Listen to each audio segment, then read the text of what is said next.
اعوذ باللہ من الشیطان الرجیم بسم اللہ الرحمن الرحیم لا حول ولا قوة الا باللہ۔ السلام علیکم ورحمۃ اللہ وبرکاتہ۔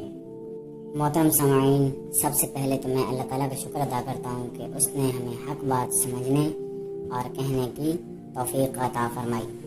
آج آپ سب سے مخاطب ہوتے ہوئے مجھے خوشی بھی ہو رہی ہے اور ایک احساس ذمہ داری بھی، کیونکہ جس موضوع پر میں بات کر رہا ہوں وہ ہمارے ایمان کی بنیاد ہے۔ اچھا، تو آپ سب کو یہ بات تو ضرور پتہ ہونی چاہیے کہ میں کچھ دنوں سے ختم نبوت کے حوالے سے ایک سلسلہ شروع کیے ہوئے ہوں، جس میں مختلف پہلوؤں پر روشنی ڈالتا رہا ہوں۔ الحمدللہ بہت سے لوگوں تک یہ بات پہنچ رہی ہے، اور آج بھی میں اسی سلسلے کو آگے بڑھاتے ہوئے کچھ اہم نکات آپ کے سامنے رکھنا چاہتا ہوں۔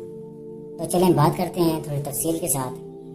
ختم نبوت کا عقیدہ صرف ایک نظریہ نہیں ہے، بلکہ یہ ہمارے ایمان کی بنیاد ہے، اور اگر یہ کہا جائے کہ اس پر پوری اسلام کی عمارت کھڑی ہے تو یہ زیادہ بہتر رہے گا۔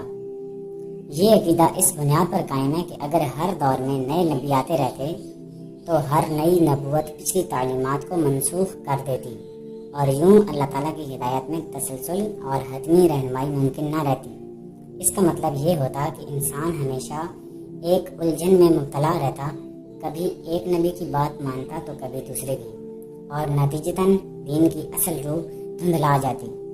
لیکن اللہ تعالیٰ کی حکمت اور اس کے علم کامل نے ایسا نہیں ہونے دیا۔ اس نے انسانیت کی رہنمائی کے لیے انبیاء کا سلسلہ تو جاری رکھا، مگر جب آخری اور مکمل دین یعنی دین اسلام نازل فرما دیا گیا تو اس سلسلے کو ہمیشہ کے لیے بند کر دیا۔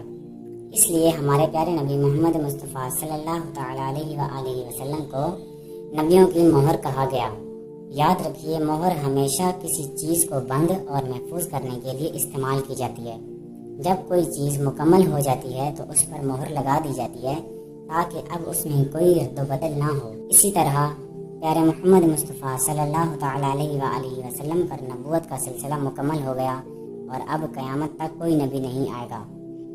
اگر آج کوئی شخص یہ دعویٰ کرتا ہے کہ نعوذ باللہ محمد مصطفیٰ صلی اللہ تعالیٰ علیہ وآلہ وسلم کے بعد بھی کوئی نبی آ سکتا ہے، تو وہ دراصل اللہ تعالیٰ کی حکمت، اس کے علم کامل اور اس کے فیصلے کو چیلنج کر رہا ہے، کیونکہ جو ذات سب کچھ جانتی ہے، جو ماضی، حال اور مستقبل پر مکمل علم رکھتی ہے، اس نے جب فرما دیا کہ محمد مصطفیٰ صلی اللہ تعالیٰ علیہ وآلہ وسلم آخری نبی ہیں، تو پھر کسی اور کی بات کا کوئی وزن نہیں رہتا۔ تو چلیں آپ کو میں کچھ اور انفارمیشن دیتا ہوں کہ دنیا کے کئی ممالک میں قادیانی جماعت جو ختم نبوت کی منکر ہے، اس پر پابندیاں عائد کی جا چکی ہیں، جو اس بات کا ثبوت ہے کہ یہ عقیدہ صرف مذہبی نہیں بلکہ قانونی اور عالمی سطح پر بھی تسلیم شدہ ہے۔ تو میں آپ کو کچھ ممالک کے بارے میں بتاتا ہوں جہاں پر ان پر پابندیاں عائد ہیں۔ سعودی عرب میں احمدیوں پر مکمل پابندی ہے، انہیں حج و عمرہ کرنے کی اجازت نہیں دی جاتی۔ انڈونیشیا نے قادیانیوں کو 2008 میں گمراہ فرقہ قرار دیا تھا۔ ایسے ہی بنگلہ دیش ہے، بنگلہ دیش نے ان کی تمام اسلامی مطبوعات پر پابندی ہے تاکہ اکثریتی مسلمانوں کے جذبات مجروح نہ ہوں۔ اور بالکل اسی طرح قازقستان، قرغیزستان، بیلاروس اور برونائی جیسے ممالک نے بھی ان پر رجسٹریشن، عبادات اور تبلیغ پر پابندی عائد کی ہے۔ محترم سامعین، ان تمام حقائق سے یہ واضح ہوتا ہے کہ ختم نبوت کا عقیدہ نہ صرف دینی اور ایمانی ہے بلکہ یہ دنیا بھر میں ایک قبول شدہ اصول ہے۔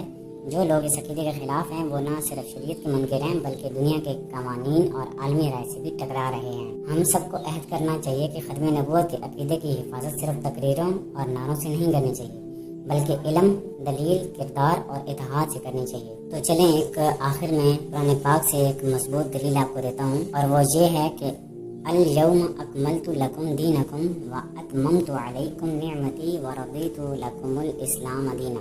اس آیت سے کئی احکام ہمیں معلوم ہیں، تو چلیں ان پر باری باری بات کرتے ہیں۔ پہلا احکام یہ ہمیں معلوم ہوا کہ صرف اسلام اللہ عز و جل کو پسند ہے، یعنی جو اب دین محمدی کی صورت میں ہے، باقی سب دین اب ناقابل قبول ہیں۔ اچھا، دوسرا یہ ہمیں معلوم ہوا اس آیت کے نزول کے بعد قیامت تک اسلام کا کوئی حکم منسوخ نہیں ہو سکتا۔ اور تیسرا احکام یہ ہے کہ اصول دین میں زیادتی کمی نہیں ہو سکتی، اجتہادی فروعی مسئلے ہمیشہ نکلتے رہیں گے۔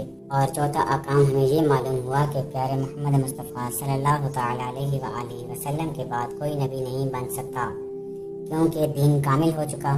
دیکھیں آپ سب اتنی عقل تو رکھتے ہیں کہ سورج نکل آنے پر چراغ کی ضرورت نہیں رہتی، لہٰذا قادیانی جھوٹے، بے دین اور خدا عز و جل کے کلام اور دین کو ناقص سمجھنے والے ہیں۔ اچھا، پانچواں احکام ہمیں یہ معلوم ہوا کہ اسلام کو چھوڑ کر کوئی لاکھوں نیکیاں کرے خدا عز و جل کو پیارا نہیں، کیونکہ اسلام جڑ ہے اور اعمال شاخیں، اور پتے اور جڑ کٹ جانے کے بعد شاخوں اور پتوں کو پانی دینا بیکار ہے۔ آخر میں یہی کہوں گا کہ ہمارا فرض ہے کہ ہم ختم نبوت کے عقیدے کو نہ صرف خود مضبوطی سے تھامیں بلکہ اپنی نسلوں تک اس کی سچائی اور اہمیت کو پہنچائیں، کیونکہ یہی عقیدہ ہمارے دین کی حفاظت کرتا ہے اور اسی میں ہماری فلاح ہے۔ اللہ تعالی ہمیں ایمان پر ثابت قدم رکھے اور اس عظیم عقیدے کی خدمت کی توفیق عطا فرمائے۔ آمین یا رب العالمین۔